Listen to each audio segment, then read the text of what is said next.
Good morning, and welcome to our final session of APA 2015. My name is Ruth Ann Manlett, and I am your new Vice President for Professional Development. Woo! Thank you. If you can't tell, I am very excited to start this new role. I really look forward to collaborating with all of you as we expand on the future development of APA with our professional development. So if you have any ideas, please let me know. I hope you enjoyed the morning breakout sessions, and I trust you had an outstanding, great time last night. Yeah. Congratulations again to all our APA award winners. What a great group of people. Let's give them a hand.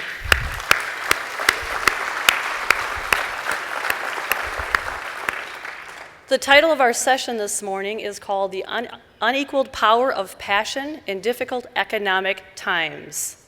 Companies worldwide have been challenged with global recession.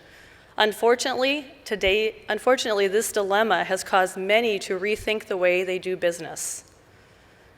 Motivation is more important now than ever. In order for our current teams to succeed, passion has to be part of the equation. Author Napoleon Hill stated in his book entitled Think and Grow Rich, which David Gray, I have read that book, thanks to David Gray. Basically, Napoleon Hill stated that individuals and companies that thrived during the Great Depression were the ones that reinvented themselves and came up with creative, innovative ideas.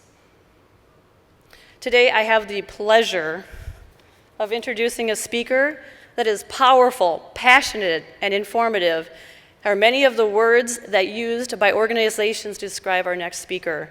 Darrell, Coach D. Andrews, is an international recognized motivational strategist, author, accountability coach, and founder of Darrel Andrews Enterprises. Coaching D for 18 years has been a regular speaker and trainer at conferences, businesses, academic institutions, and organizations worldwide. He's done it all. Coach D is a certified speaking professional who has helped corporations, academic institutions, and workplace development agencies worldwide enhance workplace and organizational outcomes via motivational training, speaking, and coaching systems. Coach D received his CSP, which is the Certified Speaking Professional designation, and soon to be, he's going to get the CEFP, right? From the National Speakers Association and the Global Federation of Speakers. Less than 600 speakers worldwide have received this special accreditation. He is the author of several books, including the soon-to-be-released, for Jerry King, Teamwork That Makes the Dream Work, The Transformation Power of Organizational Core Values. He has helped many workplace teams align their goals and expectations to organizational vision and mission and core values. He is a regular media guest and has appeared on Fox News, NSNBC, the Tavis Smiley Show, and multiple Comcast, Cablevision, news, and talk shows. More importantly, he's been happily married for 20 years and is the proud father of 4 beautiful children. If you would please, let's give Coach D an APA welcome.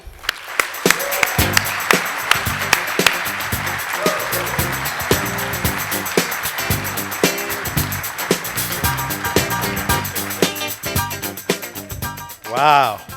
Let's give her a hand clap for that wonderful introduction. Thank you so much. Am I on here? Am I on? Good, good, good. Come on, y'all can give her a better hand clap than that. Come on. You know, that's your incoming VP of PD.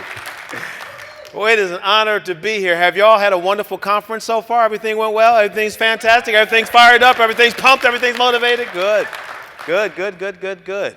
Well, I am honored to be here, and I had a great time here myself last night, but it looks like you all had a greater time. How many of you are hanging out and enjoy yourself here in Chicago? You guys get a chance to get out and enjoy Chi-Town?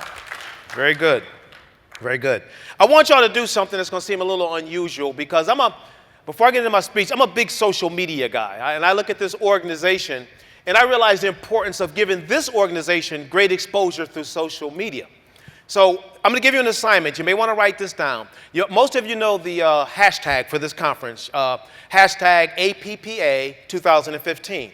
And I'm going to encourage you to take any pictures you've taken over the last week or anything, and post them up on Twitter or Facebook with that hashtag. So let people know about the great work of this association. Now, this is just me talking, if you don't mind, because I understand the importance of all of this, all right? And any experiences you've had, post it up so people can know about the great work that's done here at APPA. But I also want you all to do something. I also want you to take some pictures of Coach D. So you can pick your cell phones out. It's okay. Most people always say don't take out your cell phones. Take your cell phones out because I'm going to be giving some nice poses up here. And I want, and very rarely when I speak, I have pictures because people always say they're going to give me pictures and they don't. So, I may do a powerful move like this when I'm speaking. Or I may be making a good point line. I'm going to go, yeah, come on, say, you can take a few snaps there. And so what I want you to do is take the pictures throughout the presentation and post it as hashtag Coach D Speaks, at Coach D Speaks on Twitter and Instagram. So that's just a little homework assignment for you all. You're looking at me and you're probably thinking, his name is Coach D, but he looks familiar, So is he really Coach D or is he somebody else? Well, years ago, I lived a life of tremendous fame and tremendous fortune.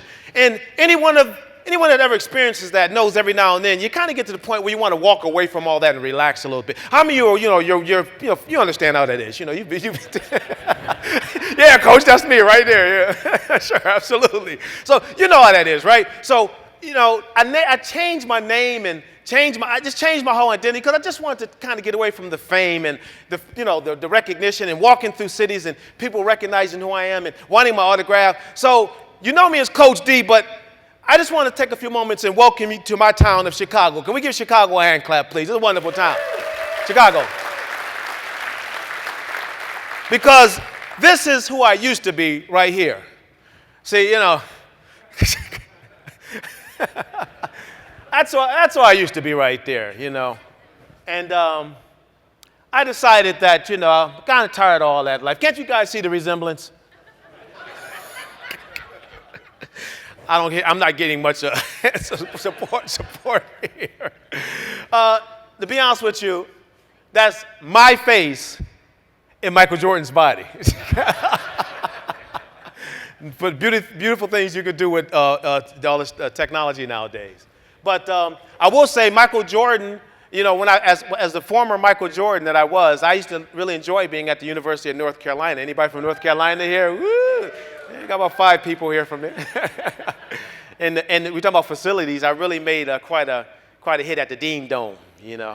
I still to this day don't know why they call it the Dean Dome. They should call it the Jordan Dome for all that I did at the school. But anyway.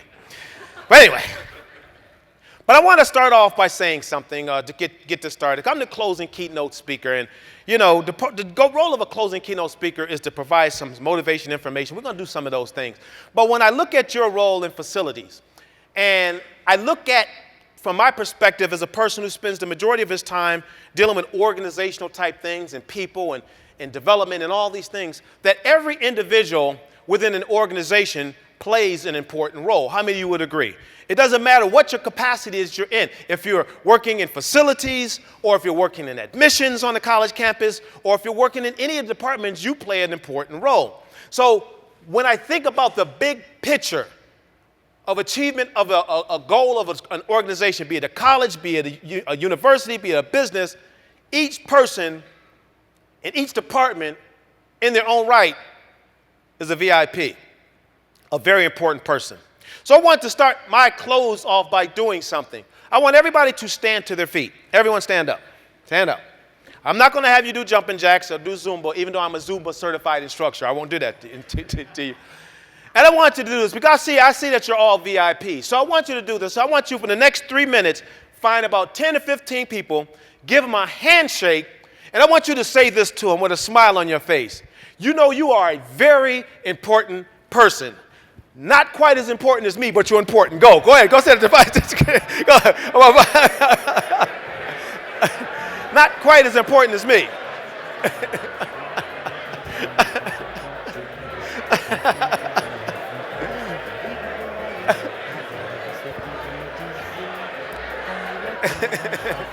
Not quite as important as me, but you're important. You're a very important person. And you are more important than me. Very important person.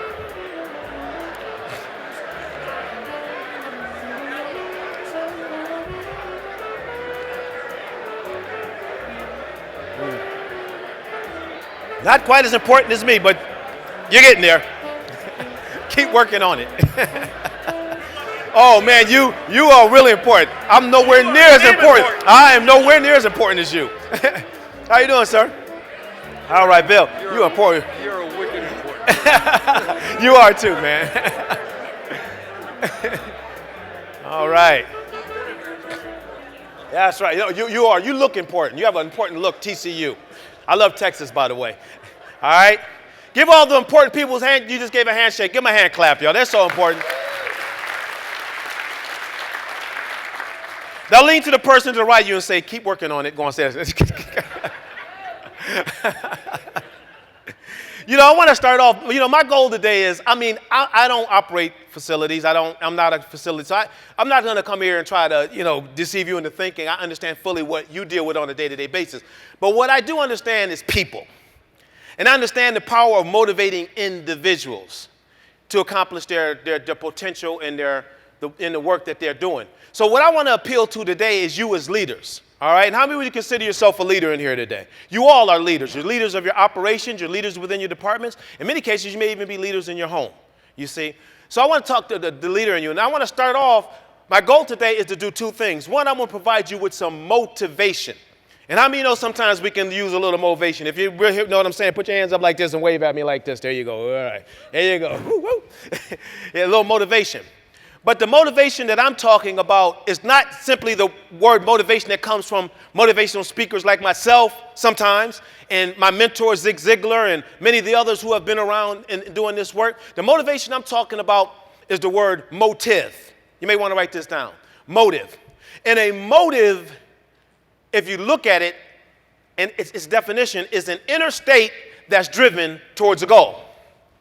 When a person has a motive to do something, then that person typically, many cases, motivation follows. There's a reason why I want to do what I do.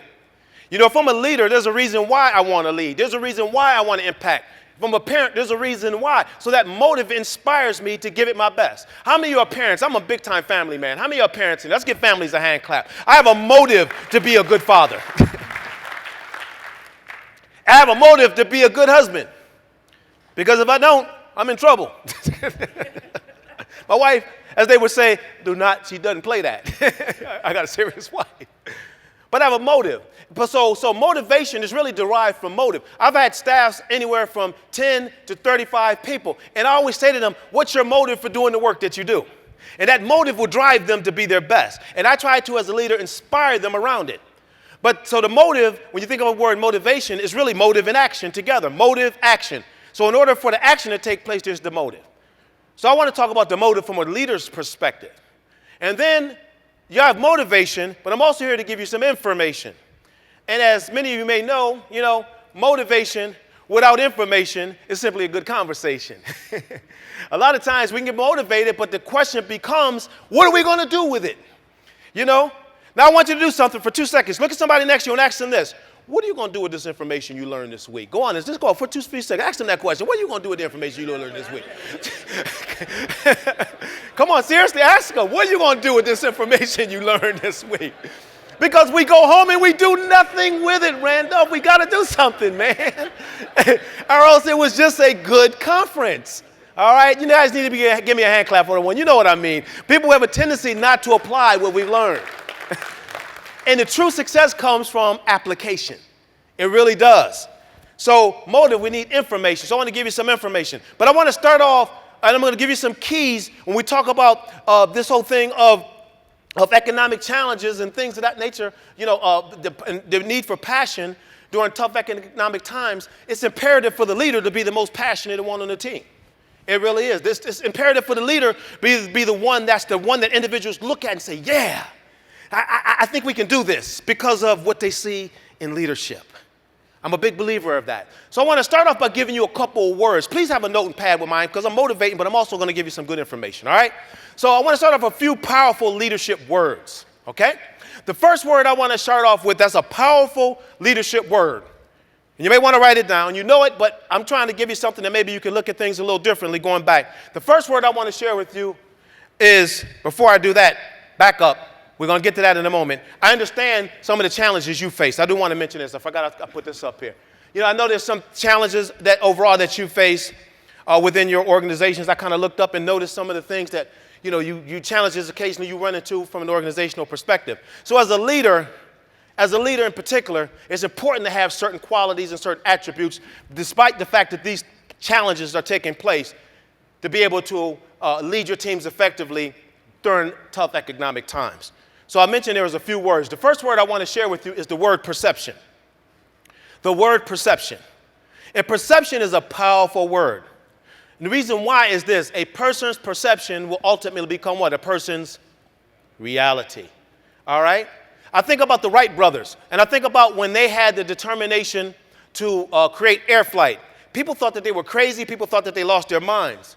But these two brothers went down to Kitty Hawk, North Carolina, and said, you know what, I don't care what you think. I don't care what you believe. I don't care what you feel. We're going to somehow, some way, find a way to create flight. People actually thought that they should be placed in an insane asylum because back then, flight seemed impossible. But let me ask you a question. How many of you here flew here on an airplane? All right, let's give those two crazy brothers a hand clap because they were crazy enough to believe, have the perception that flight was possible. You see, as a leader, what perception do I have when it comes to my organization, despite the challenges? What perception do I have? You see, now you see this picture here. This picture is of Bill Russell. Anybody heard of Bill Russell before? NBA great. I was invited to be a part of a program called mentoring that was hosted by the Royal Bank. I mean, it was a who's who of people. It was Bill Russell, Jack Nicklaus was there, Russell Simmons was there, and Coach D was there. I don't know how I got in that mix, but somehow I ended up there, invited to be a part of this. And so I met Bill Russell. He was actually sitting at the table next to me. And I said, Mr. Russell, I said, how in the world does an individual win 11 NBA championships? How? And he said this. He said, Coach, that's where you've gone wrong. He said an individual can't win 11 NBA championships. He said, but Coach, a team can.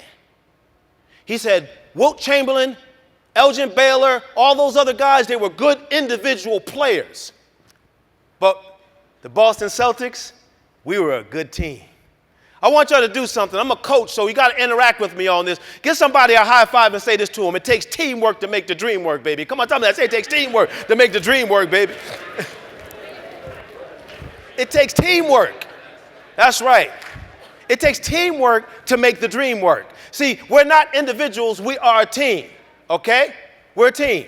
And teams understand winning. So he told me that that's why the Boston Celtics won 11 NBA championships. We as a team went out despite the obstacles, despite the challenges, and every year we said that we are going to win a championship. And guess what they did every year? Win a championship. That's why you need to go back and put this down as a homework assignment. You're going to go back to your team, to your campus, bring your team together and say, you know what? We're going for the championship. We're going to be the best team on this campus in our industry. And that's good leadership. It's giving that team a sense of a powerful direction.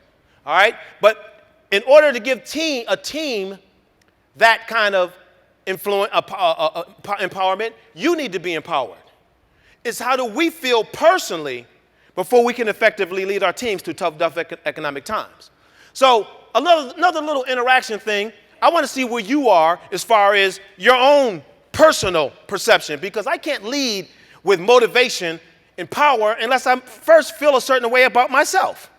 So I'd like you to do something. Look at the person next to you again and give them a smile. Smile at them. Give them a nice little apple smile. There you go. Nice, there you go. There's a new word, an apple smile. That could be a hashtag. Hashtag apple smiles. And I want you to give them a handshake because you're being nice to them. Give them a handshake. All right? All right? And I want you to, stay with the handshake. And I want you to say this to them. Say, it's nice to be in the room with the second best looking person in the building. Go and say that to them. Say that to You see? But that's perception, right? You know, I got to feel like I feel good about who I am. You know, how many of you feel good about who you are? Give yourself a hand clap if you like you. That's important. If you got to like yourself. Because if you don't like yourself, it's going to be hard for other people too. All right? So perception, all right, is really a powerful word. The second word I want to share with you, I want to share in the context of a story. Of all the things I'm most proud of, I'm most proud of being a husband and a father. And I mentioned family means a lot to me. So don't I have a beautiful family? Come on, look at this group here. Isn't that a beautiful family I have there? Family means a lot to me. My wife and I will be happily married for 21 years on August the 20th. And I'm very excited about that. You know, when I first met her, I said to her, honey, whatever it takes, you're going to be my wife. I'm going to figure it out. And she looked at me, she said, yeah, but you're going to have to work hard. It ain't going to be that easy. I'm not going to give you no layup. You're going to have to take a three-pointer.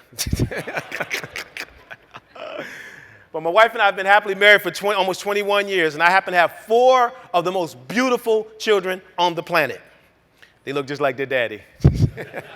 Talking about good looks. I have my 17-year-old son, Darrell Jr., who you can see in this picture really struggled to smile in this picture. Struggled to smile. I mean, I said, Darrell, you got to smile. And he said, okay. You know, he's funny. Darrell, how many of you had kids who went through that crazy voice change thing? Like their voice was at a certain level and it shifted all of a sudden? Well, my son, all the way up to 12, he sounded like Elmo. You're like, hi, Dad. And then one day, I looked up and something happened. He said, hey, Dad. And I said, what's that? He said, hey, Dad. I said, you're faking. He said, I'm not. Hey, Dad. And so he went from Elmo to Barry White.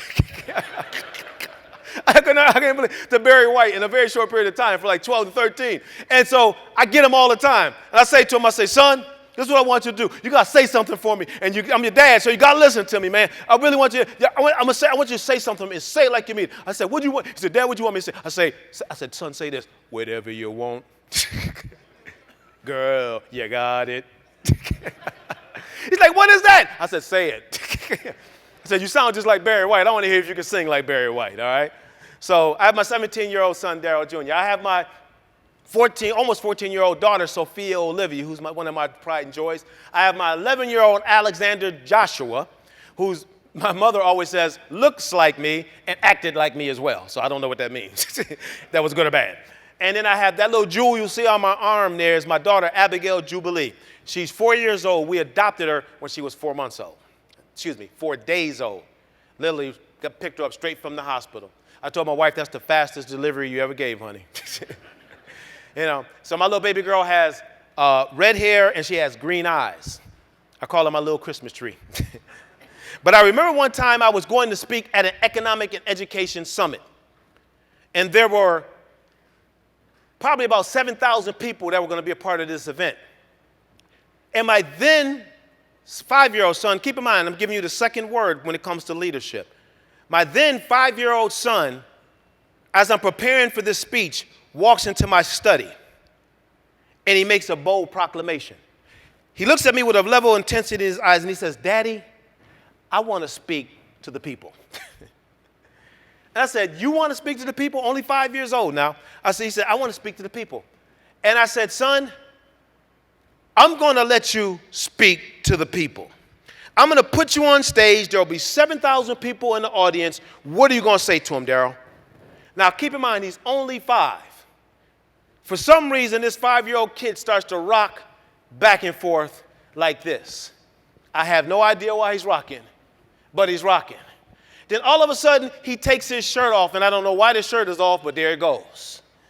And then all of a sudden, out of nowhere, his eyes bulge just like this, and I said, my God, my son is morphing right before my eyes. And he has his eyes bulging, shirt off. He's going back and forth like this. He looks at me, and he says, Daddy, when I step on that stage, I'm going to tell those people, you got to have passion. 5 years old. And I just kind of looked at him. And I said, boy, it's quite obvious to me, you must have got that from your mama's side of the family. You have 2 more to 3 more high fives, but you got to give someone a high five and say, if you're going to be a good leader, you got to have passion, baby. Give somebody next to you a high five and tell them that. If you're going to be a good leader, you got to have passion, baby. You've got to have passion. My son understood that. Why? Because passion, if you're going to be a good president, sir, let's give Pete a hand clap, the president of your organization. Come in and let's go and give a hand clap. Come on, let's give him a better hand clap than that. Oh, stand up and wave at him, man. Give him a wave. There he is right there. You got to have passion to lead in any capacity. And why is this? This is a powerful statement. Please write this down. Passion is the fuel that lights the fire of all creativity. Workplace innovation and synergy. When you have a passionate team, no matter what the circumstances, economically or anything else, the team is so focused on the ability to achieve things that they won't allow the circumstances to stop them. That starts with good leadership. I've led several organizations, and I not too long ago led one of the most successful workforce development initiatives in the state of Delaware. And when I was leading that organization, I told my team, I said, we will keep focused on the prize. We're going to keep focused on the possibilities, because our goal walking into the workplace every single day is that we have the energy and the synergy to do our jobs effectively. You see? So passion is the fuel. So that's all it really is. It's funny, people tell me all the time, is all that motivation stuff necessary? I said, yes. I said, you don't have to walk into your office every day and say, if you think you can, or if you think you can't, you're right. I'm not saying you have to be a mini motivational speaker. But what I'm saying is the passion that you have for your work, it impacts the lives of all the people involved, and it creates synergy within the organization. This is Irvin Magic Johnson. And I remember one time asking him what made him a great basketball player. And he said this to me. He said, Coach, I'm not the smartest person in the world. He said, I'm not even the most educated. He said, but nobody on this planet has more passion than I do. Nobody. And he knows now, because he runs, 4 or 5, almost $1 billion company. He just purchased the Los Angeles Dodgers, and his entire life has been nothing but success. And I told him, I said, I beg to differ. I really believe that you are a smart person, no matter what you say. There's no way you can't do what you've done without having some kind of common sense. So passion is the fuel. And I understand this from another perspective, because I've had a chance to speak at some of the largest companies and organizations in the world. And here I am, I just was literally flown down to speak to all of the senior managers for Walmart worldwide. They flew a private jet 5 minutes from my home to pick me up. So the next time I come to speak at your conference, Mr. President, have it ready. I stood on those stairs and I said, take a picture of this. It was funny, when I was on the phone talking to them, I thought they were going to, come into the Philadelphia International Airport, and they said, what's the closest airport to your house? I said, the Newcastle County Airport. He said, we'll meet you there. I said, yeah. I told my wife, you got to come see this baby. See the man you got. But no, I went down there and I spoke to them on their Saturday morning meeting, 8,000 of their leaders worldwide. And we talked about striving for excellence, which is one of their core values. And I shared with them the power of excellence to impact organizational outcomes. And one of the greatest experiences was I had a chance to really connect with their CEO at the time, a guy by the name of Mike Duke. And Mike, I said, Mike, what is it that causes your company to be the largest company in the world? What causes your team to be able to accomplish what they accomplish internationally and globally? What is it?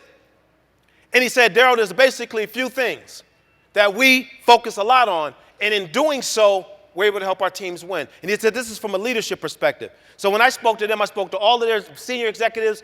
It was via satellite, and it was, they had about 3,000 people at their location in Bentonville. And he said, Darrell, these are the 3 things. And he said, now this is not Walmart talking, this is Mike Duke. This is what I see. And he said 3 things. Lessons. Commitment to core values is the root of organizational effectiveness. Commitment to core values is the root of organizational effectiveness. One thing I have to do as leader, and I teach all my leaders, is simply this. We have to focus on our core values. They can't be papers on a wall. They have to be something that we implement every single day. And he said, we train our trainers. We send people all over the world to train to these. The reason why you're here now speaking on a core value, that's how much important it is for us. So that's number one. Number two, continuous improvement via values has to be ingrained in the heart of the team members. So it's not one thing to teach on it, it's getting people to buy in to it. Buy into it. And then three, synergy and innovation are critical to overcoming the ebbs and flows of economic change. So when the economy is rough and we're starting to see a decrease in our revenues, what we have to do is look at innovating and working together to achieve the goals that we aspire to achieve. As was alluded to in my introduction, I love that book, Think and Grow Rich, and I would encourage all of you to read it, not because the goal is to get rich, but what the man said in the book. And he said it was clear, and I understand it. He said during the Great Depression, there were two schools of thought. The one school of thought was that everything is going to fall apart. Everything is not, it was gloom and doom. And he said those organizations, those companies are no longer in business. They're no longer around. But the ones who focused on looking at the situation and innovating, not only are they still around, they're flourishing. And so, Walmart taught me that really one of the keys, big part, is the synergy. That's why I said it takes teamwork to make the dream work. It really does. Teamwork to make the dream work. Moving on, because I'm kind of running out of time. And if you need these, make sure I get your card. I'll email these slides to you, okay? No problem. We'll make sure you get them, because I don't want you to be a fast writer. So the first key is teamwork. And what do I mean by teamwork? I'm talking about totally exceptional attitudes meshing. When you look at a team, totally exceptional attitudes meshing, coming together to achieve a goal. I remember one time when I was in high school, we wanted to win the Central New York Cities League track and field championship. That was a goal that we had when I was in high school 2 years ago. I mean, we really worked. Somebody up here got that. The rest of you went right past you. When I was in high school a whole lot of years ago, let's try 30-something years ago, we wanted to win a championship, but we had no success. We struggled. It just wasn't easy for us. And so I went through 4 years of school, and it was a challenge to win a championship. So we finally came to our last sporting event, which was track and field. And our goal was to win the Central New York Cities League Track and Field Championship. We said before we leave this school, we're going to win a championship. And so we had to focus on what is it going to take as a team to do it. We had a great leader and our coach. And here's the deal. The team we had to beat had not lost a track and field championship in Central New York in 35 years. Everybody say, ooh. 35 years. But you know what we said? We're not going to let that stop us. You know why? Here's your next high five. Give somebody a high five and tell them attitude is everything, baby. Come on, give them a high two and tell them attitude is everything. That's right. Attitude is everything. Dr. Eleanor Levy, immunologist and PhD out of Boston University, said this: our thoughts impact the way we feel more so than what we eat. Research throughout the world, including Harvard's Body and Mind Institute, suggests that positive thoughts increase white blood cell count, helping to fight disease and infection. Positive thoughts also increases the body's production of adrenaline and endorphins, which helps with overall vitality and excitement about life. If you want to improve the way you feel and look, begin with your attitude and instantly feel better about life and all that it has to offer for less than the cost of a Big Mac. There's no fee to it. It's free. Dr. William James said it like this, the father of modern psychology. He said, the greatest discovery of my generation is a person can change their life by changing the attitudes of mind. Look at somebody next to you and say, do you have the right attitude? Come on, seriously. Come on, look at them and say, do you have the right attitude? Do you have the right attitude? Do you have the right attitude? Somebody looked at somebody and said, no. Do you? You got to have the right attitude. Attitude truly is everything. It really is. So here's the end of the story. The bottom line is we had to compete against a school called Christian Brothers Academy, who had not lost a track meet in 35 years in my hometown. But by the end of that last meet, on the last event of the year, guess what? We beat this team by a guy that was a pole vaulter who had never won a meet the entire year. Why? He was on a team that had a mission. And that mission drove him to be his best, to end up beating a guy, because we were tied at the end of the meet, beating a guy who had never lost a pole vault event in his 4 years at Christian Brothers Academy. what happens to the team is when you have that synergy is that everyone enhances. Everyone improves. Everyone gets better. I'm looking at this clock, and I need another 35 minutes. So it takes teamwork. Why is that? Team, how does our team interact? I'm going to send you these slides. Make sure I get your email address. I'll send them to Ms. Healy. Don't try to write all this stuff down. You know, why? Because positive teams, when you look at it positive, it produces energy. It encourages collaboration. It establishes organizational harmony. It focuses on what's possible. But with negative, it produces apathy. It creates cynicism. It limits potential. And it helps to focus on the impossible. That's why it takes teamwork to make the dream work. All right? The second key is core values. How many organizations have core values already established? Right. How many of you teach to those core values? All right? Let's give these groups a hand clap. Job well done, because I'm telling you, I know a lot of places that don't.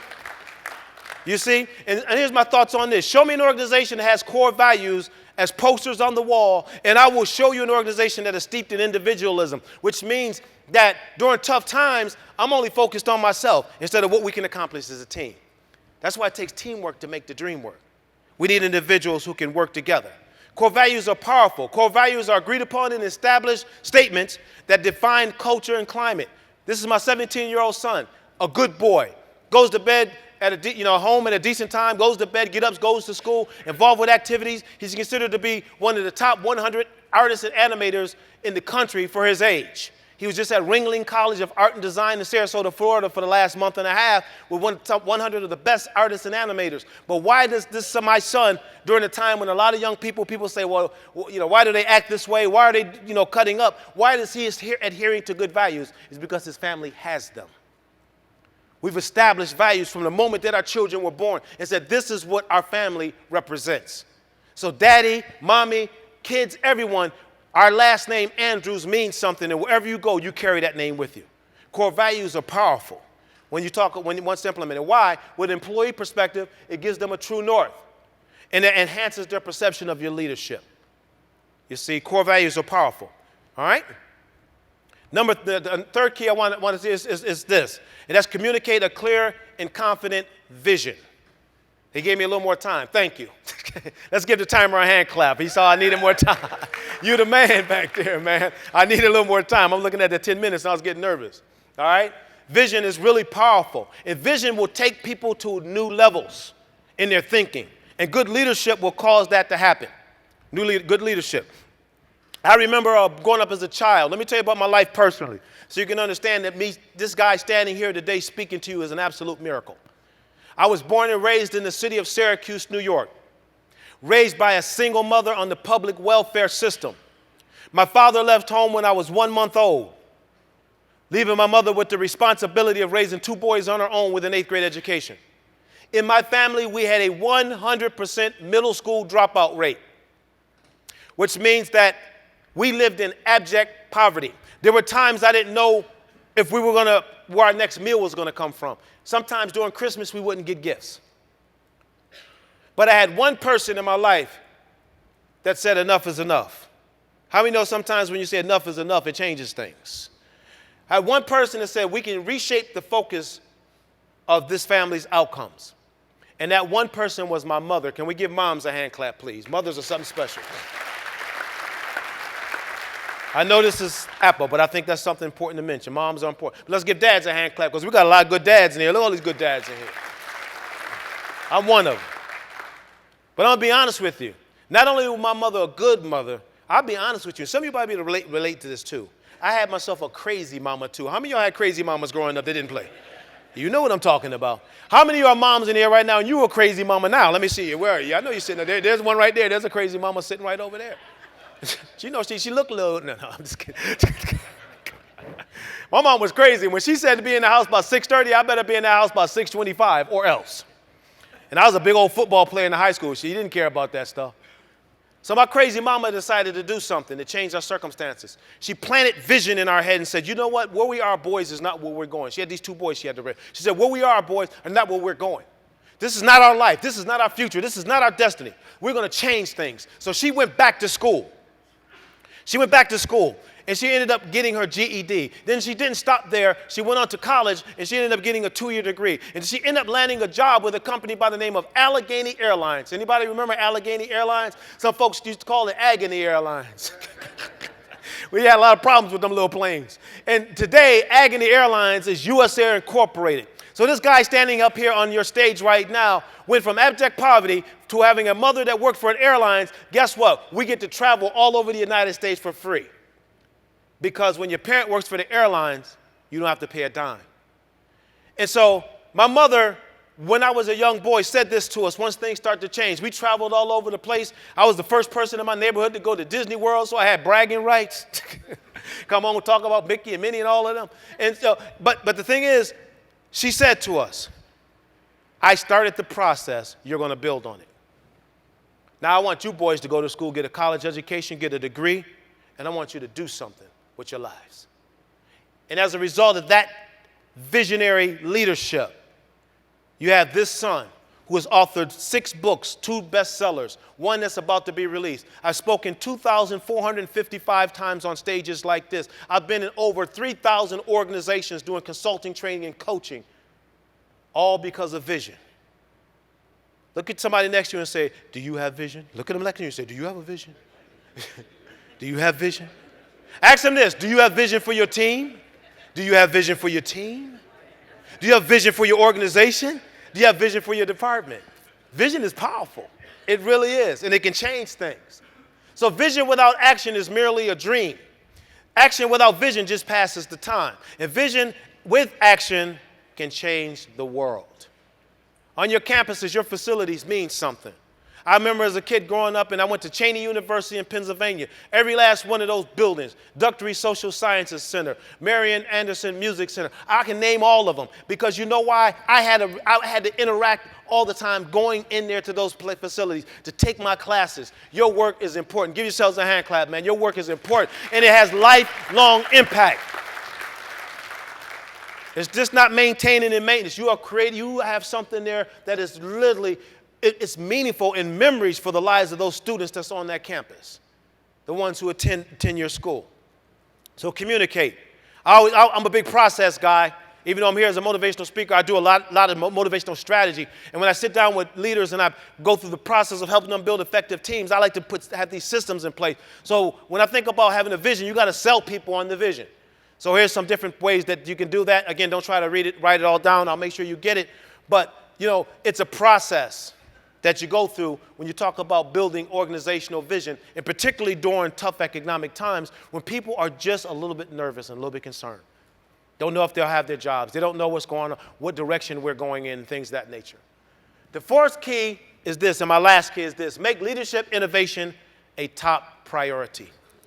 In this time we live in right now, we have to innovate. I have to innovate. I do online things right now with some of my work. I do different types of coaching and strategies things. I do these things because why? The times are dictating it. So I have to be innovative with what I do, okay? Leadership is looking at the future and pulling it into the present. That's one of my mentors said, Dr. Miles Monroe. We unfortunately just lost Dr. Monroe to a plane crash. But that's something he shared with me many years ago, as a matter of fact. So leadership is really important. I mean, being an innovative leader. This guy right here, if you ever want to study a good leader, here's a real good one right here to study, John Wooden. John Wooden understood leadership better than anybody I understand, and he understood innovation. He said none of his 10 NCAA championships were the same. He had to adjust each team to achieve the goals that he had to win championships. I think there's a few coaches, Connecticut coaches coming close. But I think any other coach in NCAA history has won as many championships as this guy has won. And one thing he talks about that's really powerful is this.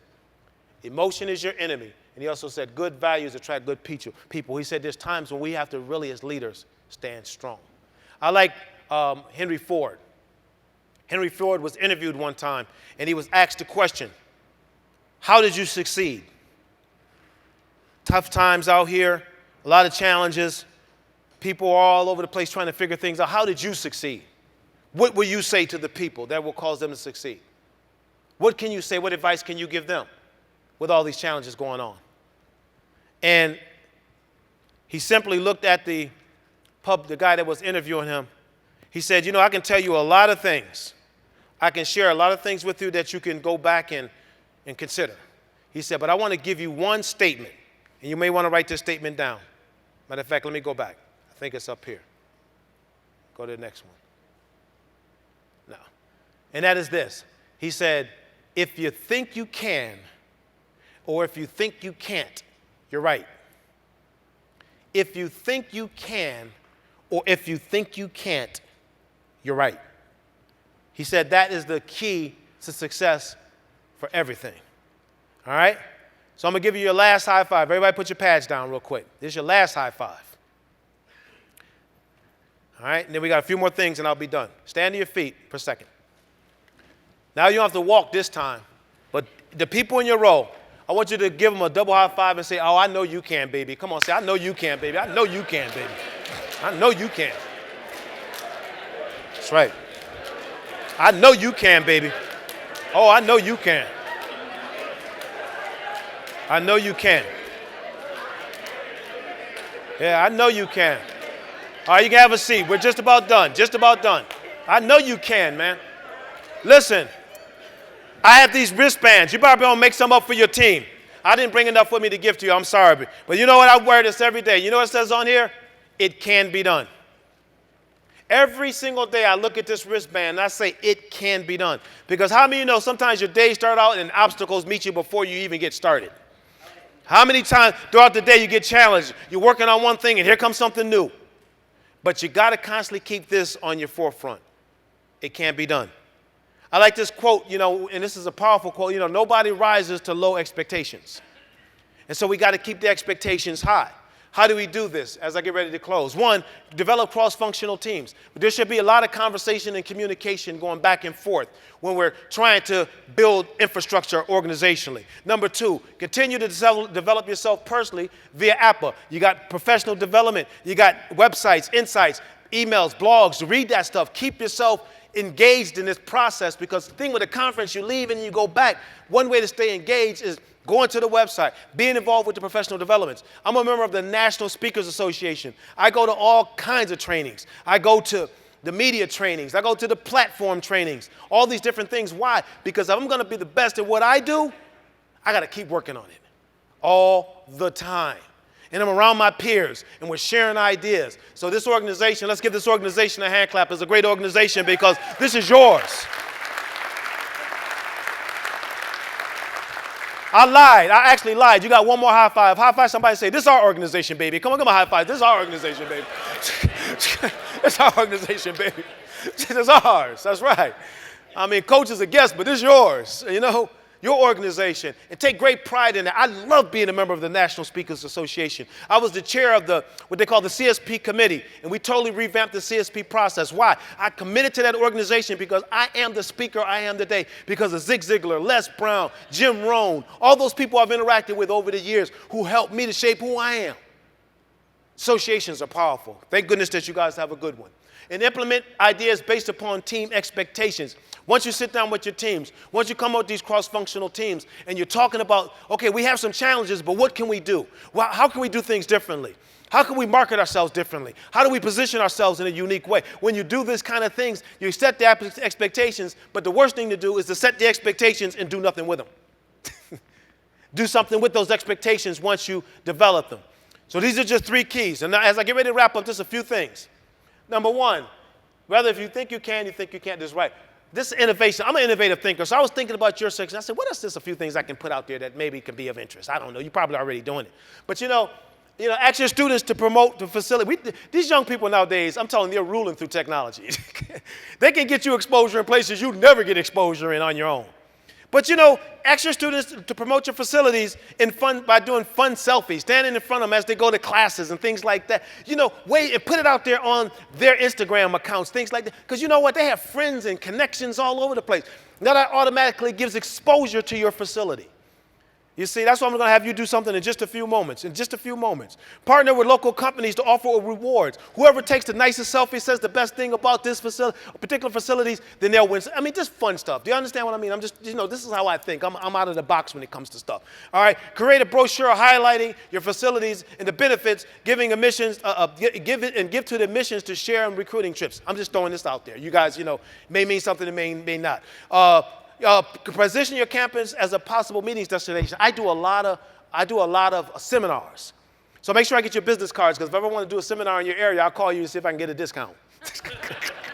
75% off. Remember I spoke at the conference. No, but anyway, seriously. But there's lots of ways to enhance the utilization of a facility. Lots of ways. All right? So these are just some things. I'm an innovative guy. I like to sit down, and I do this thing called strategic think tanks. We just sit down with organizational leaders and we look at what are possibilities. Because a lot of times when we hit the door, we're always running. We don't slow down and analyze a lot because of the nature of our work sometimes. So I try to help folks in that capacity. So, innovation.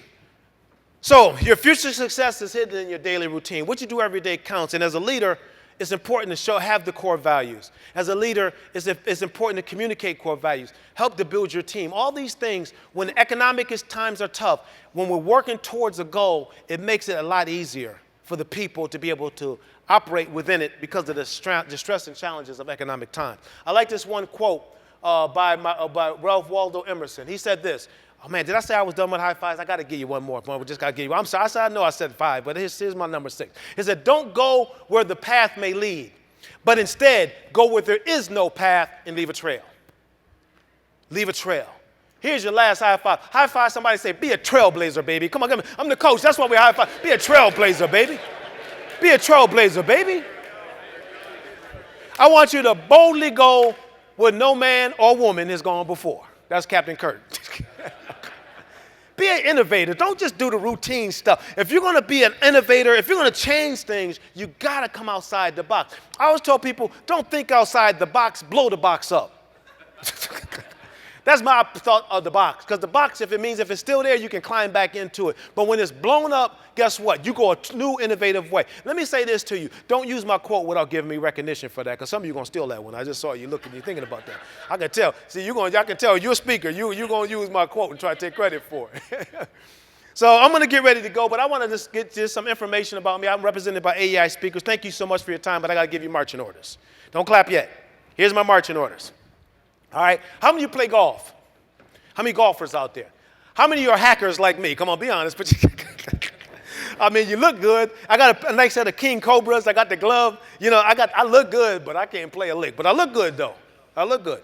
So there's this guy. Here's your marching orders as you get ready to leave the conference. And I want to let you know, too, I have some information back there on the table. If you're interested, just grab it. It tells you a little bit more about who I am and what we do. But here's a story about this guy that played golf. He was going up with some of his friends. They're going to do a round of golf. He looked good. He had the pair of pants. He had the shirt. He had the gloves. He had a nice hat. He looked like a professional golfer. And so he gets up on the first tee. He puts the ball on the tee, and he realizes there's this big ant mound next to the tee. So he gets up. He puts the ball on the tee. He gets in his stance. He puts his head down like you're supposed to. I'm coaching you a little bit. He takes his swing back. He comes across. He misses the ball. He takes his club, misses the ball, but he hits the ant mound, and he kills a bunch of ants. Everybody say, "Oh." And then he goes one more time, and he swings the club. Sounds a little bit like you. Some of you out there would do the same thing. He misses the ball again, hits the ant mound, and he kills some more ants. Everybody say, "Oh." And he goes one more time. He does the same thing, and it boils down, ladies and gentlemen, to where there are only 2 ants left. He wiped out the whole colony, being a hacker. So the one ant looks at the other ant, and it says, "Hey, what do you think we should do?" He just wiped out the whole family. What do you think we should do? Well, the other ant looks back at him and says, "Well, it's quite obvious to me. If we're going to survive, we better get on the ball." Come on, y'all. Here's your last high five. High five somebody, say, get on the ball, baby. Come on, get on the ball, get on the ball. Thank you so much for your time. I appreciate all of you. I really wish you the best. Do well. Thank you.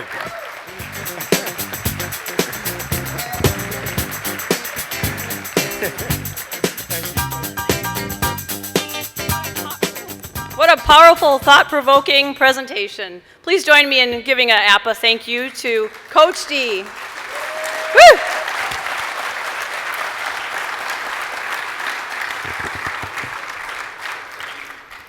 Well, it's been an amazing week. As we prepare to travel home, I have the honor of sharing where we're going in 2016.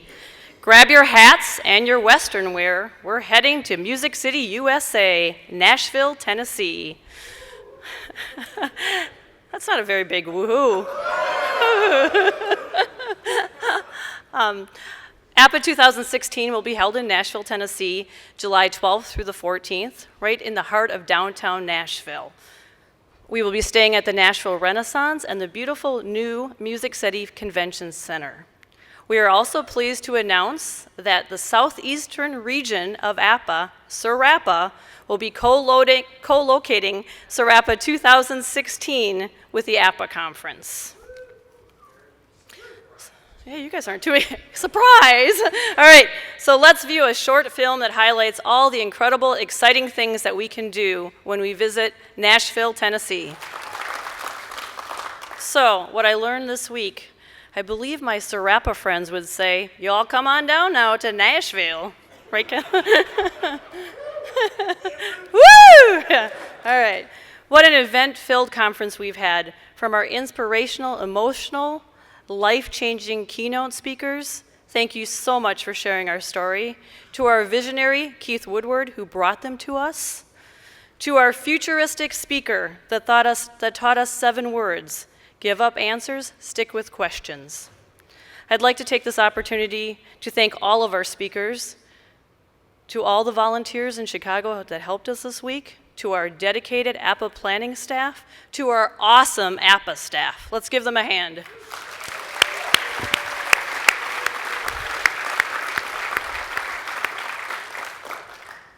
Last but not least, if you don't know, I have a mentor, and I hope you all get one.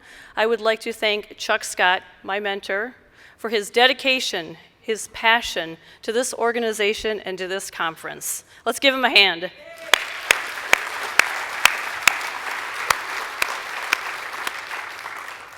So with that, let's continue to engage, to share, and to transition our institutions into even greater learning environments.